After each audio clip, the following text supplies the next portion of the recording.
My brothers and sisters, may the Lord be with you. A reading from the Holy Gospel according to John. Jesus said, I am the good shepherd. A good shepherd lays down his life for the sheep.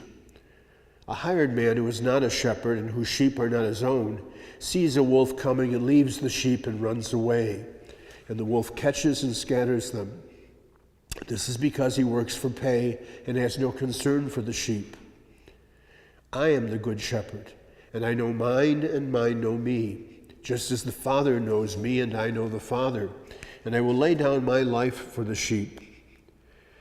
I have other sheep that do not belong to this fold. These also I must lead, and they will hear my voice, and there will be one flock and one shepherd. This is why the Father loves me, because I lay down my life in order to take it up again. No one takes it from me, but I lay it down on my own. I have power to lay it down and power to take it up again. And this command I have received from my Father. The Gospel of the Lord.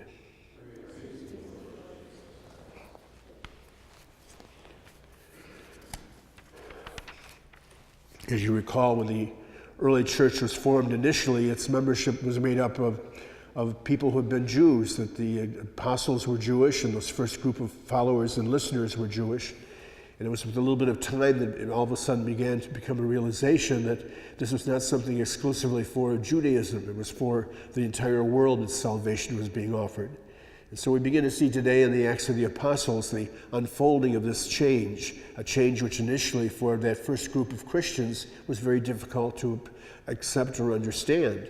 And so Peter, in this encounter with this dream of eating food which would have been considered not kosher by Jewish tradition, is all of a sudden beginning to break down the barrier that existed between Judaism and the Gentile community.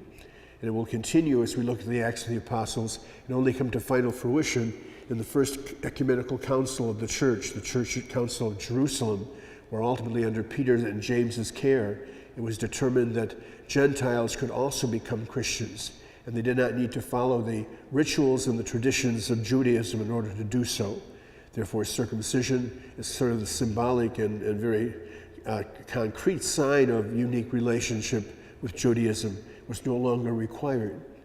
All of this, again, for the church continues to be an opportunity for us to reflect upon the groups we sometimes leave out. And in the course of history, there's been, of course, so many sad divisions. And nowadays, especially through the promotions of Pope Francis, there at least is beginning to having dialogues again with some other Christian communities that have been distant from the church. And we, like Peter and like that first group of apostles, must continue to be open to the promptings of the Spirit to see where, in fact, the Spirit and not our own personal agendas are moving us.